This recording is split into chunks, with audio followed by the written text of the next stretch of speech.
ക്രിസ്തുവിൽ ഇത്രയും സ്നേഹം നിറഞ്ഞവരെ, പെസഹ കാലത്തിലേക്ക് നാം ഏറെ അടുത്തിരിക്കുകയാണ്. ഈ നോമ്പുകാലത്തിൻ്റെ പുണ്യദിനങ്ങൾ പെസഹ കാലം ഏറെ സന്തുഷ്ടമാക്കുവാൻ നമ്മെ ക്ഷണിക്കുകയാണ്. ഏറെ പ്രത്യേകമായിട്ട് നാം ഈ തപസ്സുകാലത്തിൽ ധ്യാനിക്കുന്ന 3 പുണ്യങ്ങൾ: ഉപവാസം, പ്രാർത്ഥന, ദാനധർമ്മം. ഒരുപക്ഷെ ഒരു ചിലവും കൂടാതെ, ഒരു ബുദ്ധിമുട്ടും കൂടാതെ എല്ലാ മനുഷ്യർക്കും ഒരുപോലെ ജീവിതത്തിൽ സ്വീകരിക്കുവാൻ സാധിക്കുന്ന വലിയൊരു പുണ്യം അത് പ്രാർത്ഥന തന്നെയാണ്. പ്രാർത്ഥനയെക്കുറിച്ച് സുവിശേഷത്തിൽ പല കാര്യങ്ങൾ നമ്മെ പഠിപ്പിക്കുന്നുണ്ട്. എപ്രകാരം പ്രാർത്ഥിക്കണം, എന്ത് പ്രാർത്ഥിക്കണം, ആരോട് പ്രാർത്ഥിക്കണം. അങ്ങനെ ക്രിസ്തു ഏറ്റവും മനോഹരമായ ഒരു പ്രാർത്ഥന പോലും തൻ്റെ ശിഷ്യന്മാരെ പഠിപ്പിക്കുന്നുണ്ട്. യേശുവിൻ്റെ വ്യക്തിജീവിതത്തിൽ എപ്പോഴും പ്രാർത്ഥനയ്ക്ക് മുൻഗണന നൽകിയതായിട്ട് നാം കാണുന്നുണ്ട്. അപ്പം വർദ്ധിക്കുമ്പോഴും, രോഗികളെ സുഖപ്പെടുത്തുമ്പോഴും, ഒരു ദിവസം അവസാനിച്ച് ആ സായാഹ്നത്തിൽ ഒറ്റയ്ക്ക് മലമുകളിലേക്ക് കയറിപ്പോകുന്ന ക്രിസ്തുവിനെ സുവിശേഷങ്ങൾ അവതരിപ്പിക്കുന്നുണ്ട്. ഇതിൽ ഏറ്റവും പ്രാധാന്യമർഹിക്കുന്ന ഒരു രംഗം അത് ഗെത്സമനിലെ പ്രാർത്ഥന തന്നെയാണ്. യേശു തൻ്റെ പീഡാസഹനങ്ങളോട് അടുക്കുമ്പോൾ രക്തം വിയർത്ത് ഗെത്സമനിൽ പ്രാർത്ഥിക്കുന്ന ആ രംഗം തീർച്ചയായും നമ്മുടെ ഓർമ്മകളിൽ എപ്പോഴും തളം കെട്ടി നിൽക്കുന്ന ഒന്നാണ്.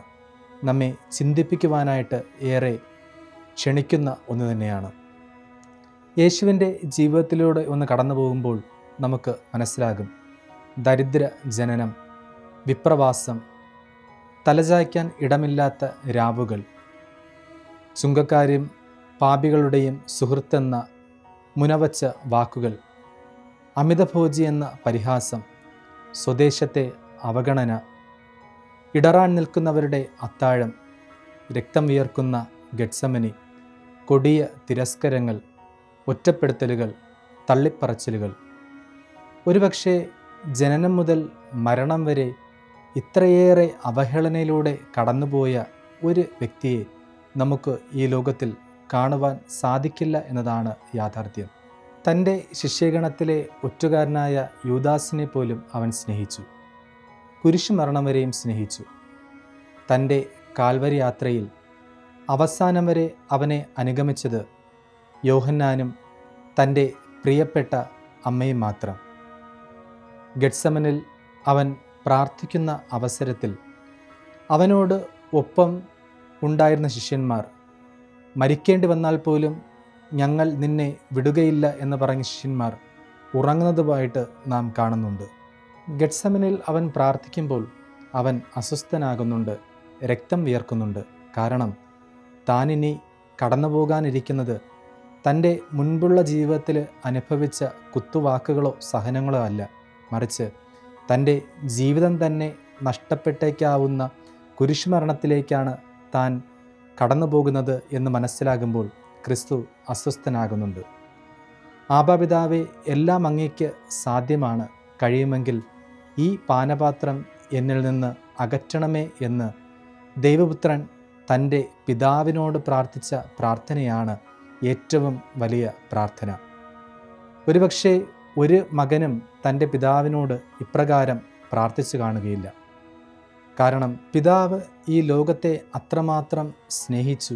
അതിൻ്റെ ഉത്തരം തന്നെയാണ് തൻ്റെ പുത്രനെ നമ്മുടെ രക്ഷയ്ക്കായിട്ട് അവൻ നൽകുന്നത്. അതുകൊണ്ട് തന്നെയാണ് തൻ്റെ പുത്രൻ ഇപ്രകാരം പ്രാർത്ഥിക്കുമ്പോഴും ആ പിതാവ് മൗനം പാലിച്ചിരിക്കുന്നതായിട്ട് നമുക്ക് മനസ്സിലാക്കുവാൻ സാധിക്കുന്നത്. അവിടെ ക്രിസ്തു അത് മനസ്സിലാക്കുന്നുണ്ട്.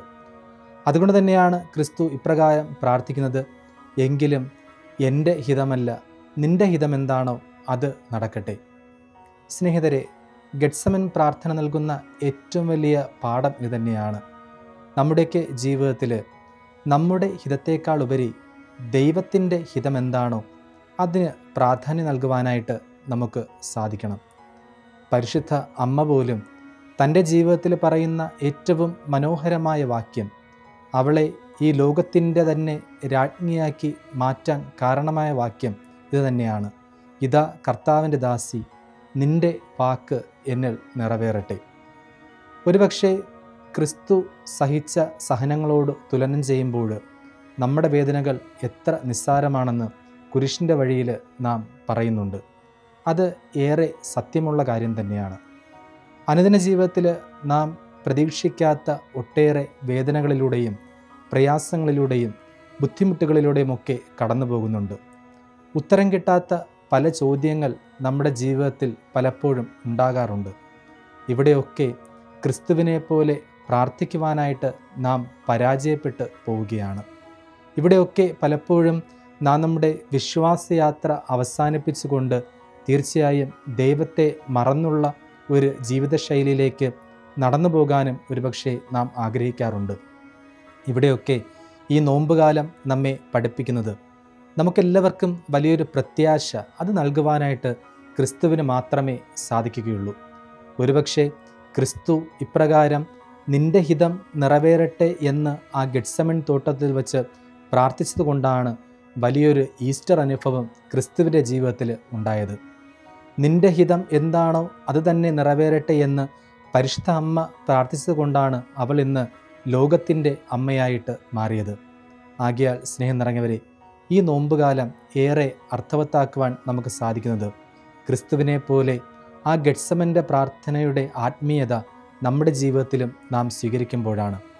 ഓർക്കുക, ഗെത്സമൻ പ്രാർത്ഥനയുടെ ആത്മീയത അത് ഒന്ന് മാത്രമാണ്.